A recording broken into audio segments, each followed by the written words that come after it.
ಹಬ್ಬಲಿ ಅವರ ರಸಬಳ್ಳಿ ಎನ್ನುವ ಜನಪದ ಗೀತೆಯ ನಾವು ನೋಡ್ತಾ ಇದ್ದೇವೆ. ಇಲ್ಲಿವರೆಗೆ ತವ್ರ ಮನೆಯ ಅಭಿಮಾನ, ಪ್ರೀತಿ ಹಾಗೂ ಒಳ್ಳೆಯವರ ಗೆಳೆತನ ವ್ಯಕ್ತಿತ್ವಕ್ಕೆ ಯಾವ ಒಂದು ಮೆರುಗನ್ನು ಕೊಡ್ತದ, ಅದೇ ಕೆಟ್ಟವ್ರ ಗೆಳೆತನ ವ್ಯಕ್ತಿತ್ವದ ಹಾನಿಯೊಳಗೆ ಎಷ್ಟು ಪಾತ್ರ ವಹಿಸ್ತದ ಅನ್ನುವಂಥ ವಿಚಾರವನ್ನು ನಾವು ನೋಡ್ತಾ ಇದ್ದೇವೆ. ಇದ್ರ ಜೊತೆಗೆ ಇನ್ನು ತಾಯಿಯ ಶ್ರೇಷ್ಠತೆ, ಯಾವ ರೀತಿ ತಾಯಿ ಪ್ರತಿಯೊಬ್ಬ ಜೀವಿಯನ್ನು, ಪ್ರತಿಯೊಂದು ಮಗುವನ್ನು ಆಕಿ ಜೋಪಾನ ಮಾಡ್ತಾಳೆ.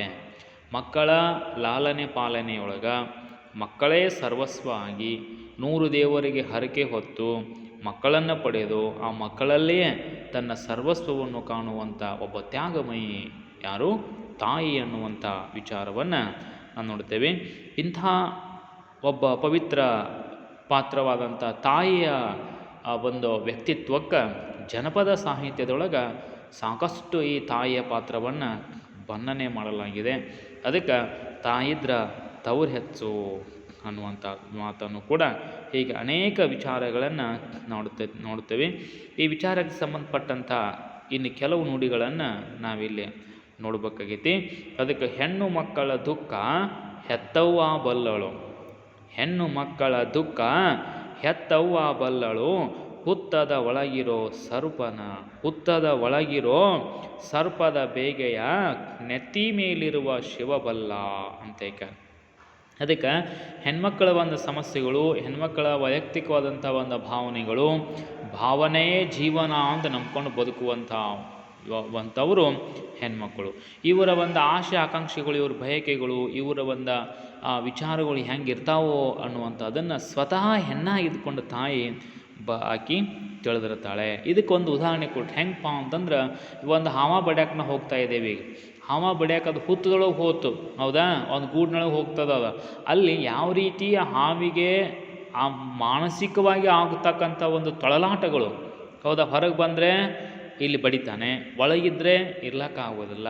ಹಿಂಗೆ ಇಂಥ ಒಂದು ಸಂದಿಗ್ಧ ಪರಿಸ್ಥಿತಿಯಲ್ಲಿ ಇರುವಂಥ ಒಂದು ಸರ್ಪದ ಈ ಒಂದು ವಿಚಾರವನ್ನು, ಸರ್ಪದ ಈ ಒಂದು ಪರಿಸ್ಥಿತಿಯನ್ನು ಇದು ದೇವರಿಗೆ ಗೊತ್ತಾ ಅಂತೀವಲ್ಲ, ಹಂಗೆ ಹೆಣ್ಮಕ್ಕಳ ಒಂದು ಪರಿಸ್ಥಿತಿ ತಾಯಿಗೆ ಸ್ವತಃ ಹೆಣ್ಣಾಗಿದ್ದುಕೊಂಡು ಅವಳು ಈ ಒಂದು ಪರಿಸ್ಥಿತಿಯನ್ನು ಅರಿಯುವಂಥವಳಾಗಿದ್ದಾಳೆ ಅನ್ನುವಂಥದ್ದು.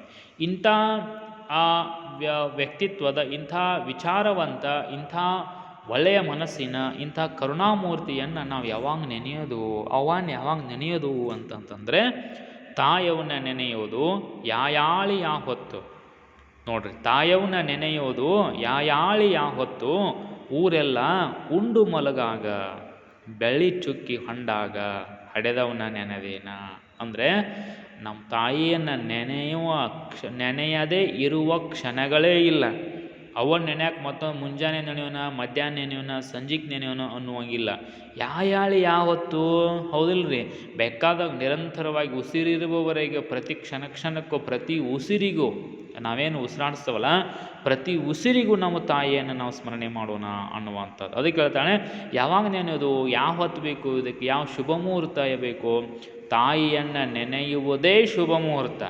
ಶುಭ ಮುಹೂರ್ತದಲ್ಲಿ ತಾಯಿ ನೆನೆಯುವುದಿಲ್ಲ. ಯಾವಾಗ ನಾವು ತಾಯಿಯನ್ನು ನೆನೆತೇವೆ ಅದೇ ಶುಭ ಮುಹೂರ್ತವಾಗಿ ಪರಿವರ್ತನೆ ಆಗ್ತದೆ. ಅಂಥ ಒಂದು ಶಕ್ತಿ ತಾಯಿ ಒಳಗಿದೆ. ಅಂಥ ಒಂದು ಪವಿತ್ರಳು ತಾಯಿ ಅನ್ನುವಂಥ ವಿಚಾರ ಹೇಳ್ತೇವೆ.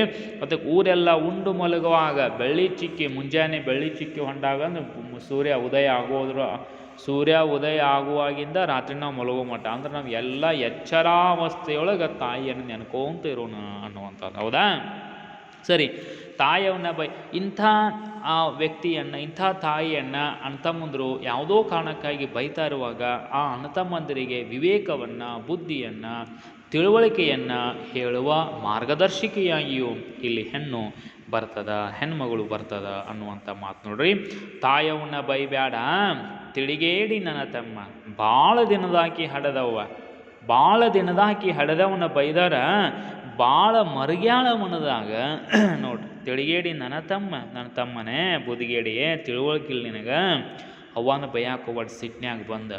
ಯಾಕಂದ್ರೆ ಅವ್ವ ನಮ್ಗೆ ಏನು ಹೇಳಿದರು ಅದು ಚಲೋನೇ ಇರ್ತದೆ. ನಮ್ಮ ಜೀವನದ ಅಭ್ಯುದಯವನ್ನು ಬಯಸಿ ನಮ್ಮ ಏಳಿಗೆಗೆ ನಮ್ಮ ಒಂದು ಬೆಳವಣಿಗೆಗೆ ಬೇಕಾಗುವಂಥ ವಿಚಾರಗಳನ್ನು ತನ್ನ ವೈಯಕ್ತಿಕ ಅನುಭವಗಳ ಮೇಲೆ ಈಗಾಗಲೇ ತಾನು ತನ್ನ ಜೀವನದಲ್ಲಿ ಅನುಭವಿಸುತ್ತಿರುವ ಕಷ್ಟಗಳನ್ನು ಎದುರಿಸುವ ಪರಿ ಹೇಗೆ ಎನ್ನುವುದನ್ನು ಕಂಡುಕೊಂಡು ಆ ಅನುಭವವನ್ನು ಆ ಒಂದು ಸಮಸ್ಯೆಗಳಿಗೆ ಉತ್ತರವನ್ನು ಅನುಭವದ ಮಾತಿನಿಂದ ನಮಗೆ ಹೇಳ್ತಾ ಇರ್ತಾಳೆ ತಾಯಿ. ಅದಕ್ಕೆ ಅವೆಲ್ಲವೂ ಸರಿ ಇದೆ, ಆ ಮಾತನ್ನು ನಾವು ಪಾಲನೆ ಮಾಡೋಣ, ನಾವು ಅದನ್ನು ಸಿರ್ಸ ಪಾಲಿಸೋಣ ಅನ್ನುವಂಥ ವಿಚಾರ. ಅದಕ್ಕೆ ಬೈಯಾಕೆ ಹೋಗ್ಬೇಡ. ನೀ ಬೈದ್ರೆ ಭಾಳ ಮರಗ್ತಾಳೆ, ಮನಸ್ಸಿನಾಗ ಮರಗ್ತಾಳೆ ಅಷ್ಟೆ. ಇನ್ನು ಹಡೆದ ತಾಯಿ ಹೌದಾ, ಜನ್ಮ ಕೊಟ್ಟವಳೇ ಅವಳೇ. ಅದಕ್ಕೆ ಜನ್ಮ ಕೊಟ್ಟವಳ ಮಕ್ಕಳೇ ಅವರಿಗೆ ನಾವು ತಿರುಗಿ ಬಿದ್ದರೆ ಇನ್ನು ಯಾರಿಗೆ ಹೇಳ್ಬೇಕಾಕಿ? ಯಾರಿಗೂ ಇಲ್ಲ. ಹೀಗಾಗಿ ತನ್ನ ನೋವನ್ನು ತಾನೇ ನುಂಗ್ತಾಳೆ, ತಾನೇ ಅಡಗಿಸ್ಕೊಳ್ತಾಳೆ, ತನ್ನನ್ನು ಮತ್ತೆ ಸಮಾಧಾನ ಮಾಡ್ತಾಳೆ. ಮತ್ತೇನಂತಾಳೆ, ಮತ್ತೆ ಮರುಕ್ಷಣವೇ ನನ್ನ ಮಕ್ಕಳು ಅನ್ನುವಂಥ ಒಂದು ಕರುಣೆ, ಒಂದು ಪ್ರೀತಿಯನ್ನು ತೋರಿಸುವ ನಿಟ್ಟಿನಲ್ಲಿ ಇರ್ತಾಳೆ ಅನ್ನುವಂಥ. ಅದಕ್ಕೆ ಭಾಳ ದಿನದಾಕಿ ಅಂದರೆ ಭಾಳ ಅನುಭವಸ್ಥಳು, ಭಾಳ ಏನಾಗಿದ್ದಾಳೆ, ಇಡೀ ಕುಟುಂಬವನ್ನು ನಿರ್ವಹಿಸುವಲ್ಲಿ ಅವಳು ಸಾಕಷ್ಟು ಶ್ರಮ ಪಟ್ಟಿದ್ದಾಳೆ. ಅವಳ ಶ್ರಮವನ್ನು ನಾವು ನೋಡ್ಬೇಕು ಅಂತ ಹೇಳ್ತಾರೆ. ಅದಕ್ಕೆ ಇಂಥ ತಾಯಿ ಭಾಳ ಶ್ರೇಷ್ಠ. ತಾಯಿ ಇಲ್ಲದ ತವರಿಗೆ ಹೋಗದಿರು ನನ್ನ ಮನವ, ನೀರಿಲ್ಲದ ಕೆರೆಗೆ ಕರುಬಂದು ತಿರುಗಾಗ ಆಗ ನೋಡವರ ದುಃಖ. ನೋಡು, ಏಕೆಂದ್ರೆ ತಾಯಿ ಇಲ್ಲಿ ತವ್ರ ಮನೆಯಾಗ ತಾಯಿ ಇದ್ದಂದ್ರೆ ನೀವು ಗಂಡನ ಮನೆಯಿಂದ ಹೋದ್ರೆ ನಿಮ್ಮನ್ನು ಪ್ರೀತಿಯಿಂದ ಬರಮಾಡಿಕೊಳ್ತಾಳೆ. ಅವಾಗ ಅಡಿಗೆ ಮನೆಗೆ ನಿಮ್ದು ಆಗ್ತದೆ, ಏನೆಲ್ಲ ಆಯಿತು. ತಾಯಿನೇ ಇಲ್ಲ ಅಂದಮೇಲೆ ನಿಮ್ಮ ಕರೆಯವ್ರು ಯಾರು? ಹೌದಾ? ಅವಾಗ ಒಂದು ಉದಾಹರಣೆ ಕೊಟ್ರಿ, ಏನಂತ, ನೀರಿಲ್ಲದ ಕೆರೆಗೆ ಕರು ನೀರು ಕುಡ್ಯಾಕೆ ಹೋದಂಗೆ ತಾಯಿ ಇಲ್ಲದ ಮನೆಗೆ ಮಗಳು ಬಂದ್ರು.